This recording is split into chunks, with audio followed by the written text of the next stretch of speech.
When I stand on the mountain and I say, do it, it gets done. If it don't get done, then I'll move on it. And that's the last thing in the world you want me to do. I knew that people would die. I knew that there would be killing. Our acts cannot be forgiven. Every one of you out there has tried to kill me for the last 25 years, and I'm still here. Ha, ha, ha. Now what?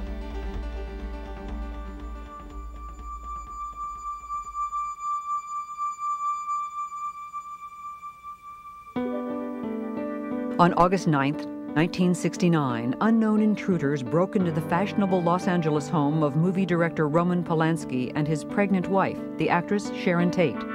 There, they slaughtered her and 4 others. One night later, another home was invaded, and a middle-aged grocery executive and his wife were killed with equal brutality. In 2 days, an entire city was seized by fear. But it was months before the crimes were connected.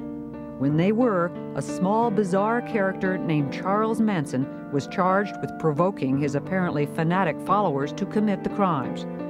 And a national obsession to understand these people began. Who was Charles Manson? As he recalls it, the pain of Manson's childhood began early. I am a street child. I'm a runaway little girl at 15 years old out of Kentucky named Kathleen Maddox. I didn't have a husband. My husband's name was Scott.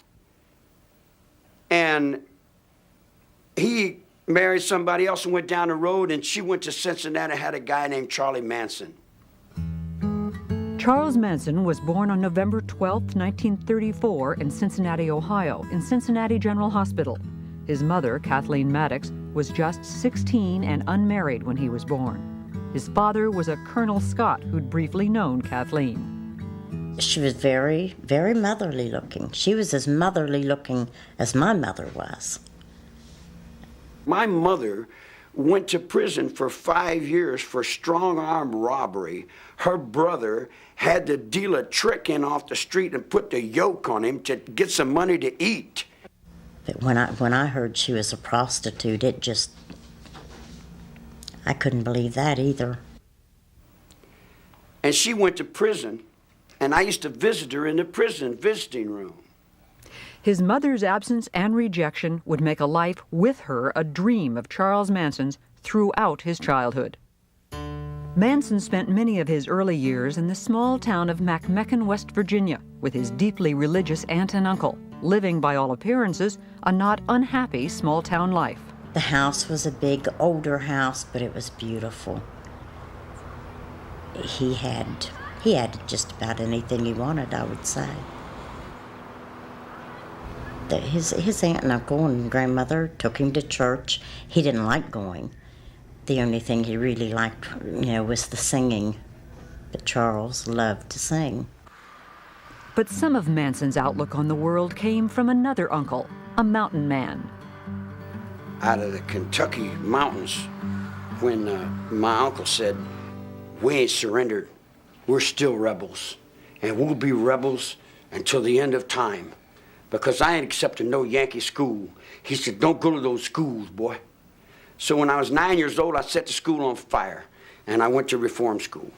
Between 1942 and 1947, Manson spent periods of time with his mother and her assorted lovers around the Midwest. But then, unable to place him in a foster home, she allowed the court to place him in the Givalt School for Boys.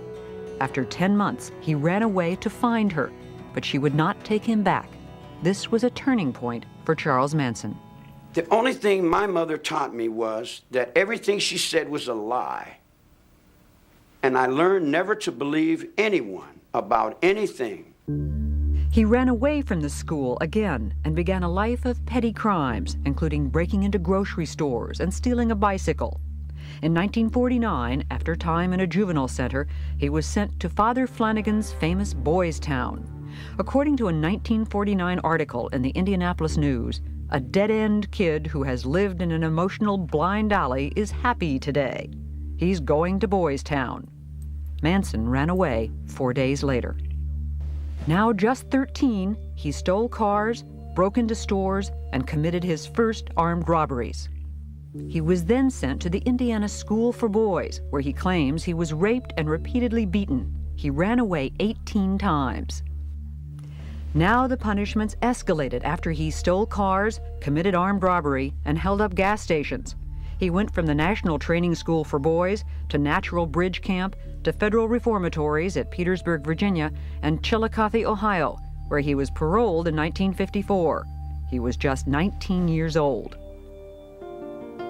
Around this time in Los Angeles, one of Manson's future followers, Patricia Krenwinkel, was a little girl. Her comfortable childhood could not have been more different from Charles Manson's, but even her home was not without its sadness. During the time I was brought up, nothing was talked about.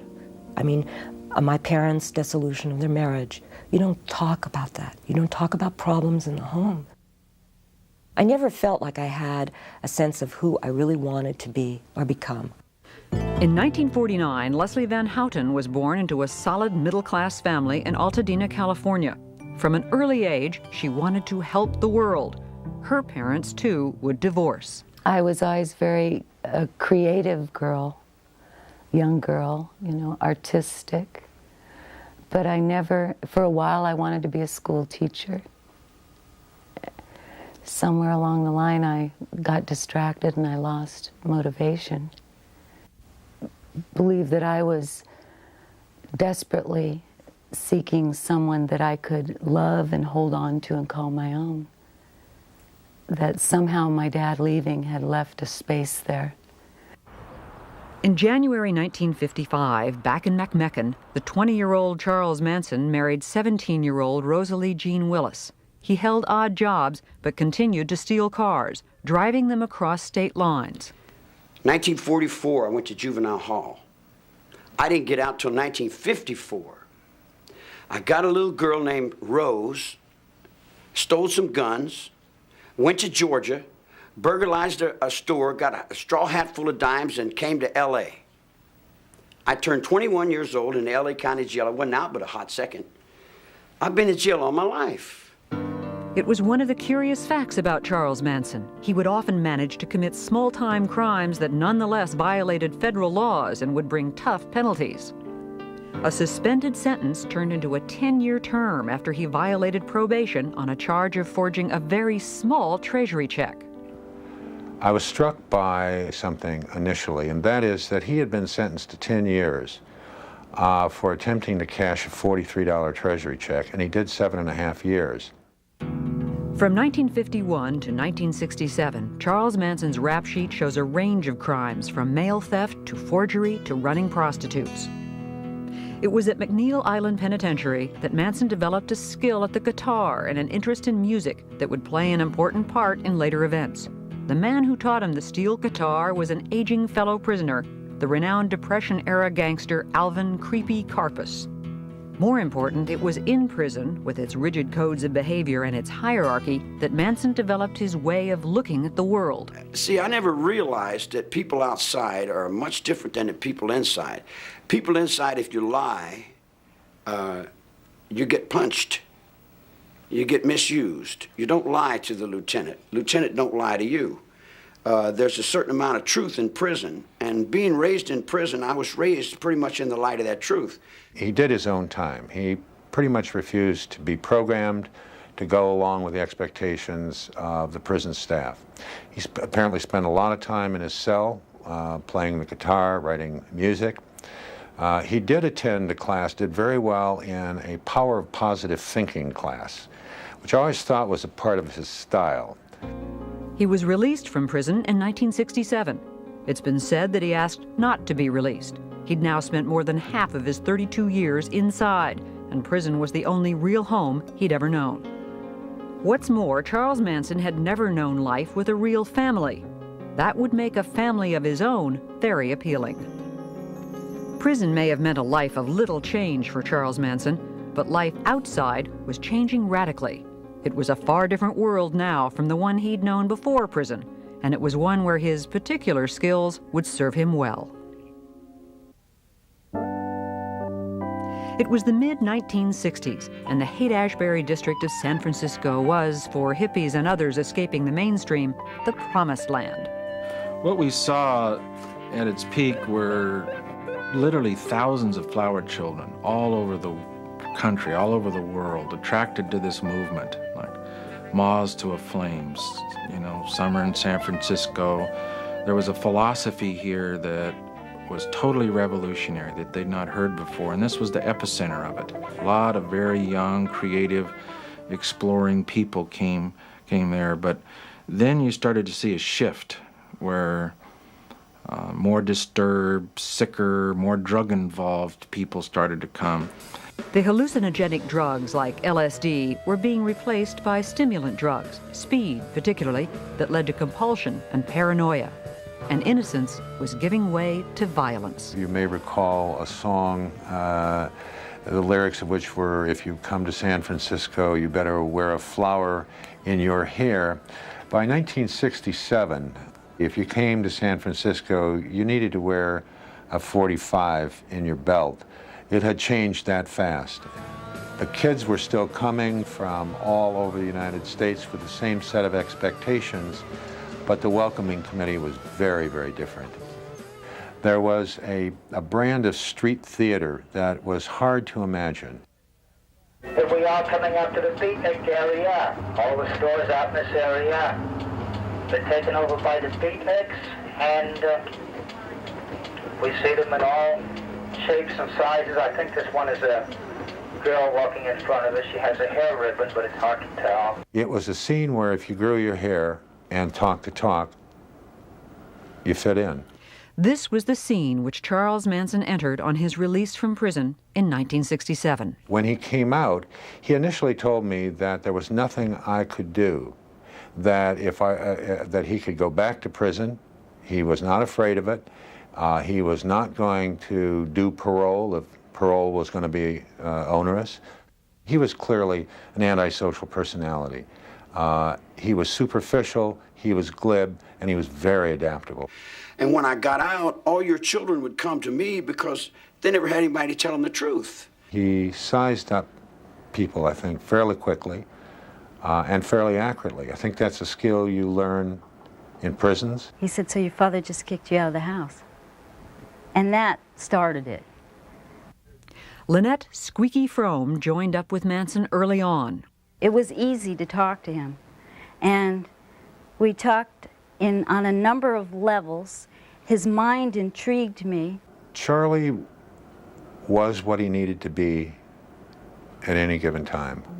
Pat Krenwinkel was another early member of Manson's growing family. I met Charlie when I was living at the beach with my sister, and she came home and said to go down to a friend's house, which I did, and Charlie was there, and he was playing the guitar. And so I was introduced to him there. And that night, we slept together, and I felt really loved by him almost immediately, mostly because I think at that point I was really desperate for someone to care. When we made love, all I remember is just crying and crying to this man. I mean, it was like, because he said, oh, you're beautiful. I couldn't believe that. I just started crying. Manson's family grew to include men. One of them was the young all-American Texan, Charles Tex Watson. Charlie used sex for, number one, when people would come and he wanted power over them, men, he would offer them whatever women he had. And he had certain women he always put out front, which he called his front street girls. They were the ones that he thought were the most beautiful, the ones that would be the most enticing. And that's what he would do. I mean, he was an excellent pimp. Charles Manson was not only attracting followers, he was also exercising more and more control. Whatever he believed, I would believe. And I would say, and I would spout off. I began to get increasingly uncomfortable with the amount of control and the way in which he used them. And you could see his sense of power and control growing. But in Northern California, at least, the family was monitored by outsiders. I saw him on a weekly basis. He would bring the girls into the office. It was a big occasion. I would go out to a home and see them. There was always that string. There was always some reality. The family left San Francisco in the summer of 1967 and began an odyssey up and down the California coast. Moving from place to place was one way Manson kept his followers entertained enough to stay. They started spending more and more time in the Los Angeles area. There, Manson hoped to make a name for himself in rock and roll.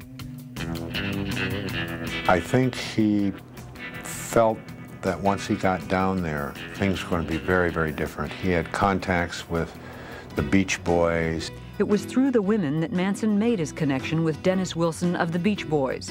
In Los Angeles, Wilson picked up 2 of the family women hitchhiking and took them home. Soon, Manson and the rest of the family showed up and moved in with Wilson for several months. Then, through Wilson, Manson did some recording, but nothing came of the sessions. Manson was always bitter that his music would remain unheard. They came to the ranch, lady. I didn't go to them, they came to me. You're stealing my music every day. You're writing my songs, you're playing my game. In August of 1968, longtime family member Susan Atkins found the family a new home, an old Western movie set and now writing stable owned by an 80-year-old half-blind man named George Spahn. Leslie Van Houten joined the family in the summer of 1968. You know, all very fun in the beginning, innocent. At first, the family reveled in the crumbling movie set and the beautiful countryside around it. They play-acted roles they might have taken in old movies. It was like summer camp, and Charles Manson was head counselor. It was a great place, actually. We could make anything we wanted out of it. It was like having the Our Gang set, you know. You could turn it into anything. The whole idea was to let time disappear. There was no time. We were all living now. Now was the only time. See, at first, the magical mystery tour was that we would be cowboys or gypsies or pirates, and every day it was to wear a different role so that we would get more out of ourselves, and every day was Halloween. Losing oneself, killing old egos, and replacing them with Manson and his very particular view of the world, it was the serious goal of all that play acting that Manson directed. If you wipe away somebody's identity, say society is corrupt, forget about everything you ever learned, but then you substitute your own philosophy, it's like wiping the blackboard clean and then introducing your philosophy, and then you become the absolute leader. Bit by bit, the family became one with Manson. One of his things was to stop you during the day, and he'd put your palms up to his, and then he'd move them in any direction that he could.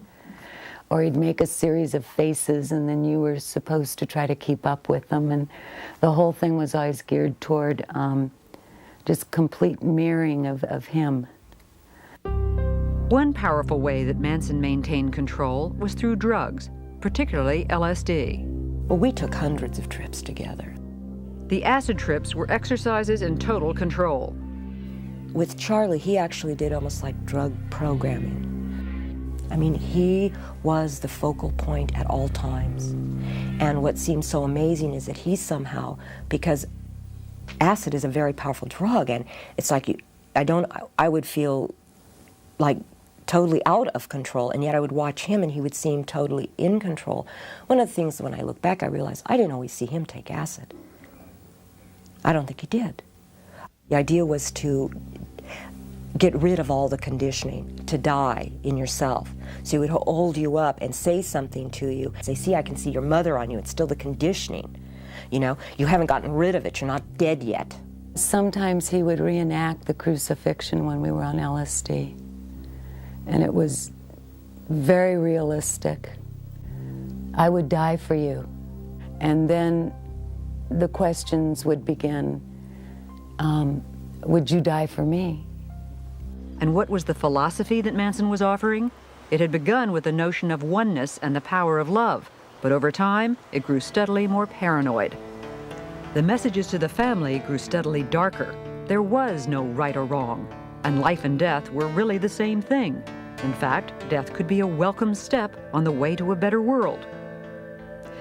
And in the fall and winter of 1968, as Manson saw himself more and more a lone visionary, he and the family spent more and more time in a place that only increased their sense of isolation, a remote outpost in Death Valley, Barker Ranch. We really weren't in touch. We were allowed to listen to the Beatles and the Moody Blues and Manson's music. Nonetheless, Manson was aware of what was going on in the nation's cities. Since 1966, city after city had seen rioting in black neighborhoods. Black power! The cry for black power was being heard alongside the ever stronger actions against the war in Vietnam. We're gonna make Vietnam look like a holiday. Because if America don't come round, America should be burnt down. The family moved back to Los Angeles in January of 1969. Then the paranoia ratcheted up even more in early July, when Manson thought he'd killed a black drug dealer he also thought was a Black Panther. Now convinced that the full fury of the Panthers was soon to descend on the family, bitter about his failure to record his music, and most importantly, certain that a giant race war was impending, Charles Manson spent July and early August tense, paranoid, and angry.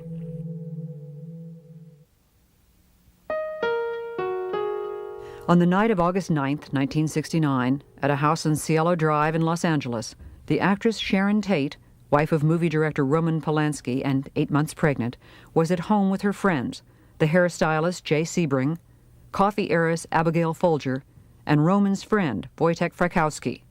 A young man named Stephen Parent was also on the site, visiting the home's caretaker. That night's murders began with some preparations at Spawn Ranch. I was with the children. We were in a trailer. I was with someone else, and we were in a trailer. And Charlie came and woke me up. And he said, "Get up. I want you to go somewhere." He said, "Get in the car." And I was in the car with Tex and Linda Kasabian and Susan Atkins. And he said, "Do everything that Tex says." And we were off. Tex Watson went onto the property first. When he came upon Stephen Parent in his car, he shot him 4 times. We heard gunshots. He came back and told us to come with him, and we followed. Trying to get into the house, he eventually, I think he went through a window or something, returned to a front door and allowed the rest of us to enter. There was a man that he was dealing with, and I think that was Jay Sebring, I believe. He had him on the floor or something, and he was going to tie him up. And he asked Susan to check the back rooms. And what began to happen is a scuffle started taking place between Tex and the man and Jay Sebring, and he shot him, and everyone else at that point obviously was getting really frightened and scared. And what eventually took place is that there was an attempt to tie everyone up, and when there was an attempt to tie everyone up, eventually Abigail Folger started to get herself undone, and she took off. I ran after her with an upraised knife, and we went out through a back door out onto the lawn. And I started stabbing her. I ran her down, and I began to stab her.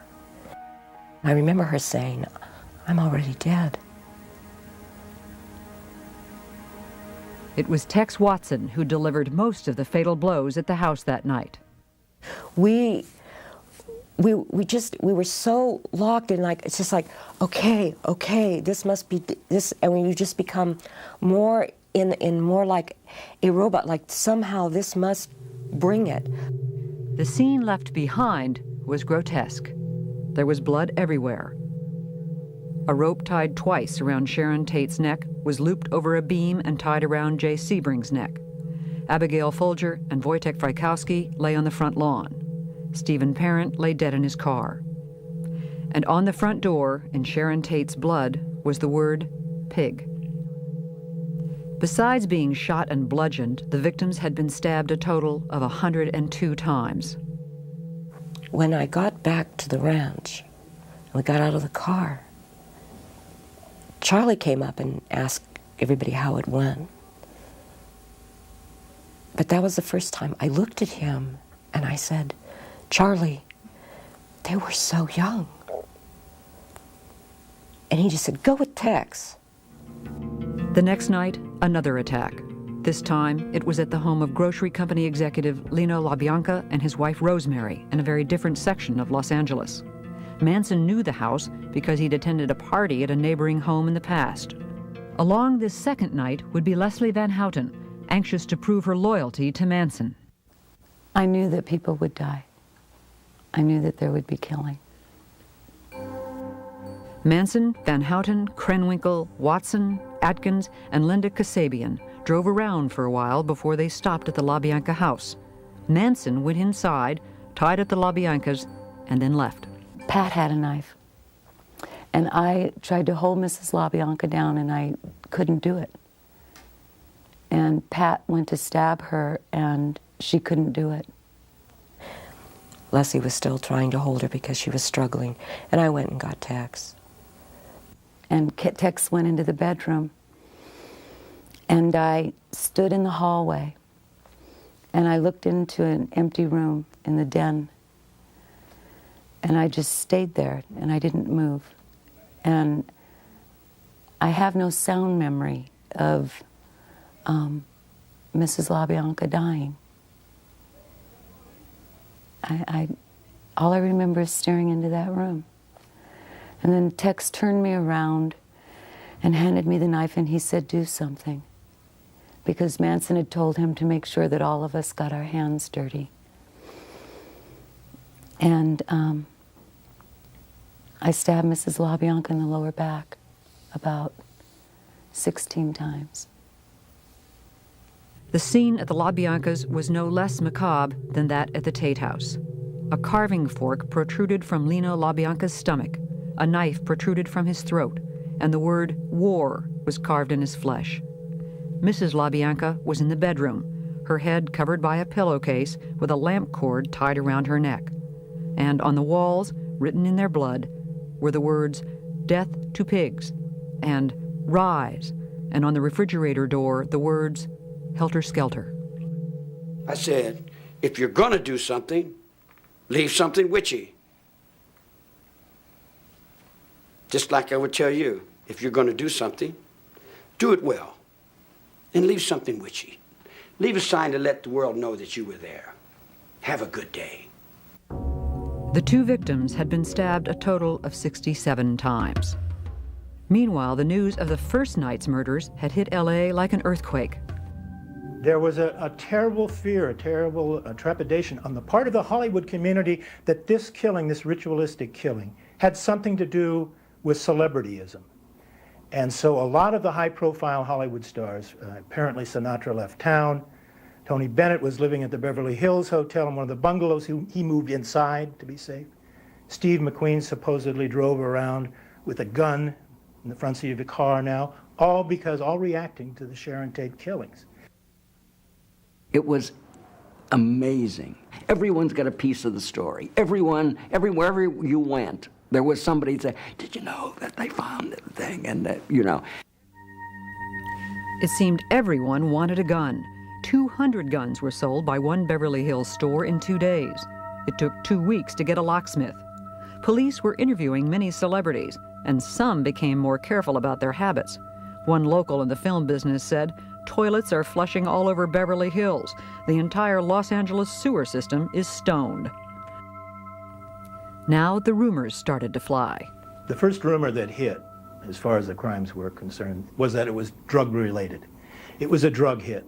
And on top of that, it was Roman Polanski's wife.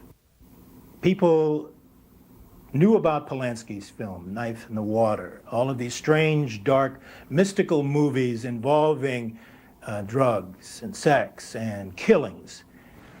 Sharon not only didn't use drugs. In the beginning, you know, there were those who thought Roman had an involvement in this. It was conjecture Polanski quickly denied. It's terrible for him when he came back for the funeral. And Warren Beatty was telling me this. I mean, people thought he somehow had something to do, which of course he didn't.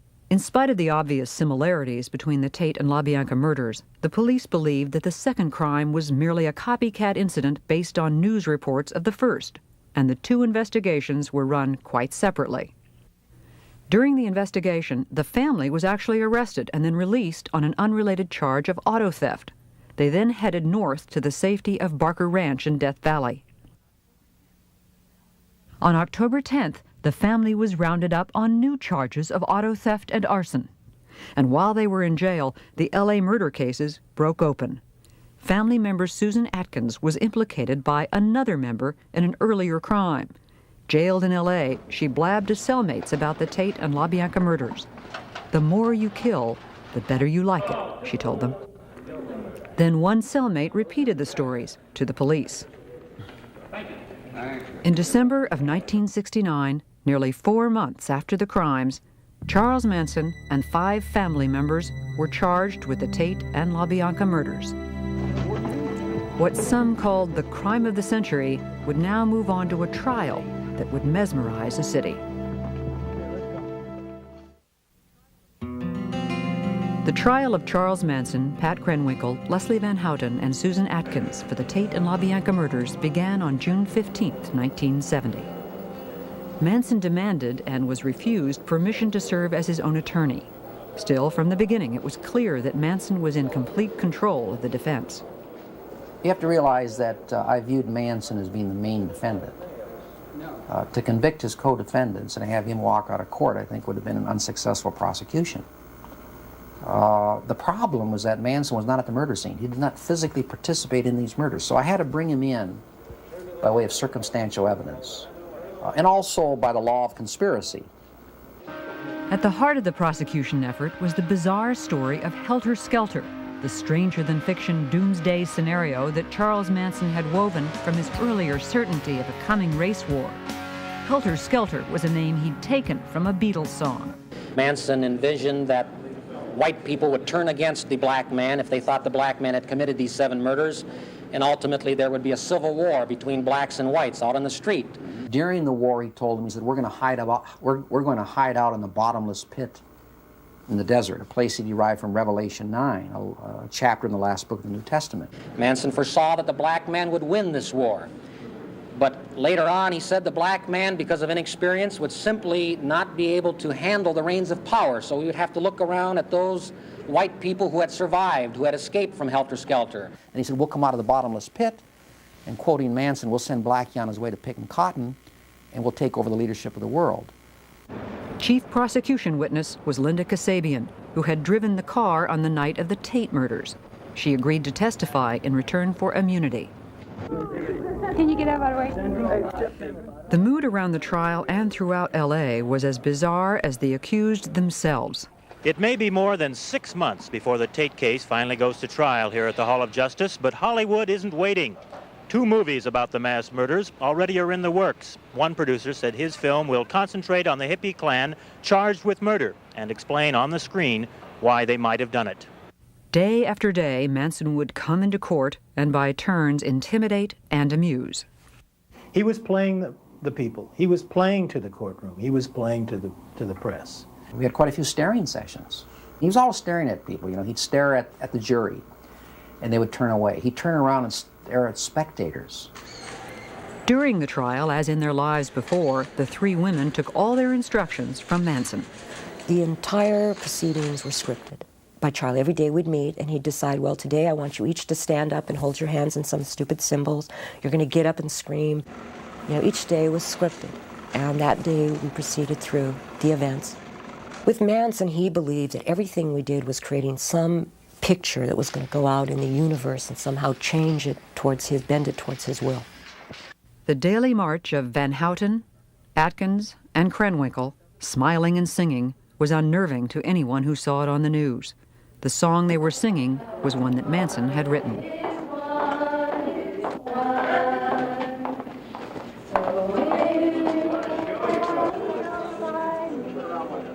After disrupting the proceedings a number of times, the rest of the family was banned from the courtroom, so they moved to the hallways and kept a vigil outside.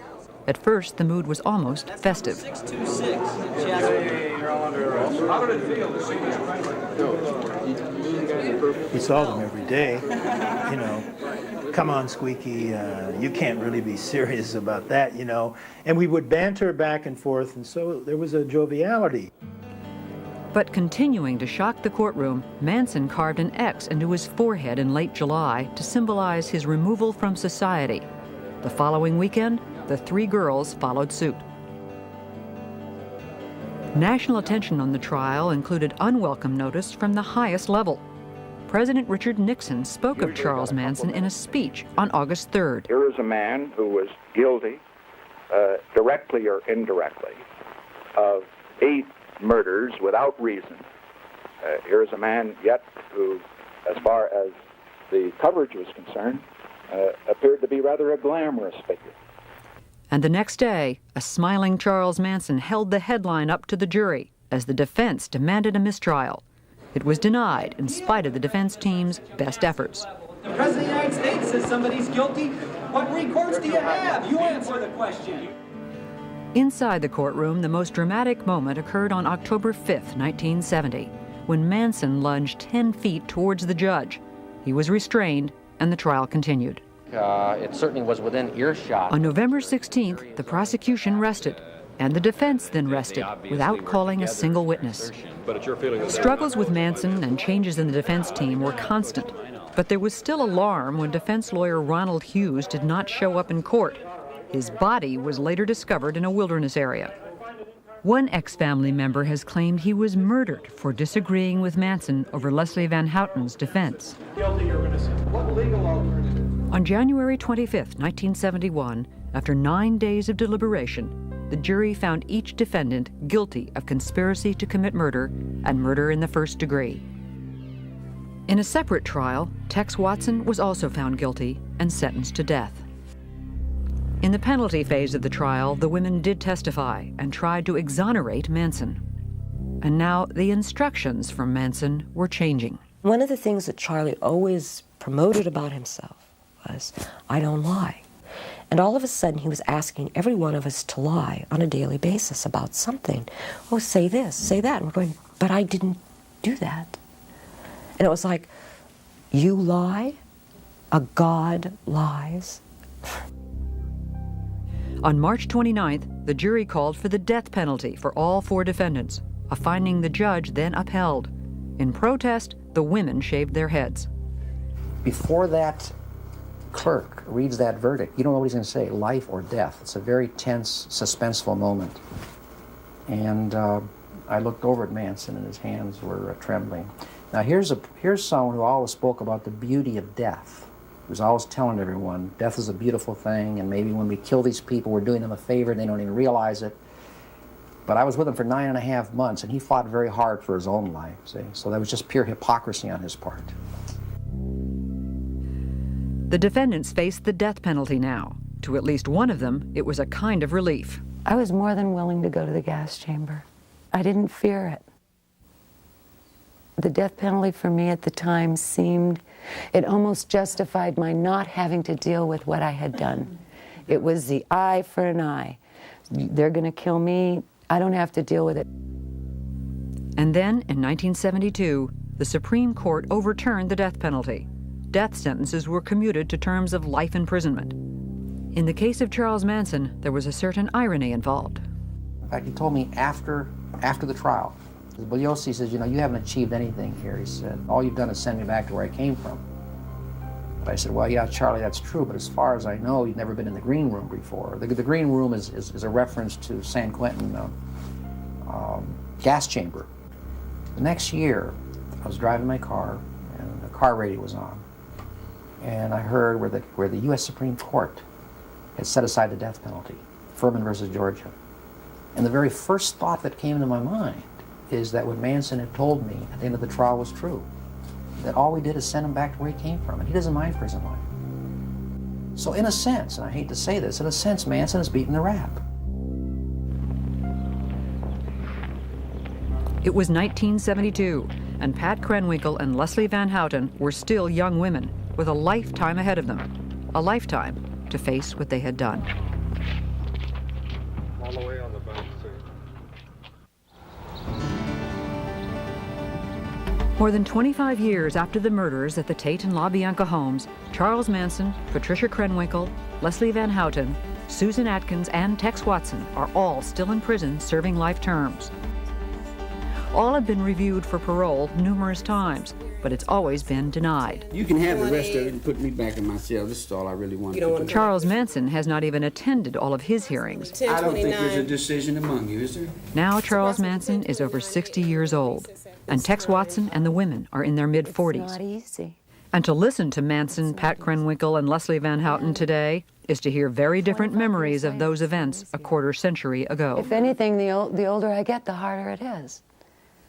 Mrs. LaBianca was younger than I am now. I took away all that life. I see blood in here every day. Every day someone's getting shot, someone's getting cut, someone's getting beat. I've lived in that all my life, woman. That don't wrinkle up my forehead. You can pile 100 dead bodies up in front of my cell and it don't set me to do nothing. Every day I wake up and know that I'm a destroyer of the most precious thing, which is life. And living with that is the most difficult thing of all. And I do that because that's what I deserve, is to wake up every morning and know that. You know, it didn't happen overnight. He spent a lot of time taking middle-class girls and remolding them. I never broke nobody's will. I never told anybody to do anything other than what they wanted to do. Oh, Charlie's just absolutely lying. There wasn't one thing done that was even allowed to be done without his expressed permission. Wait a minute. I said, you do what's best for you. You do what you feel is right. You do what you think is right. Now, whatever you think is right, it's got to be right. All I'm doing is I'm walking with you, I'm walking the line with you, and I'm holding the line with you. What you do is up to you. It's got nothing to do with me. You know, I take offense to the fact that 25 years later, Manson doesn't own up to his share in this. I take offense to that. I take responsibility for my part. And part of my responsibility was helping create him. Every once in a while I get letters from children, and they seem to think that what we did is all right. There is nothing that we did that is all right. Nothing. He was not Jesus Christ or Satan. He was a very odd, bizarre, high-energy little antisocial who had some poor, confused, middle-class dropouts who decided to follow him. And he got into a situation where he had enormous power over these people, and he pulled it all together into this incoherent, hateful kind of plan. And there was no one there to say, Charlie, girls, this is crazy.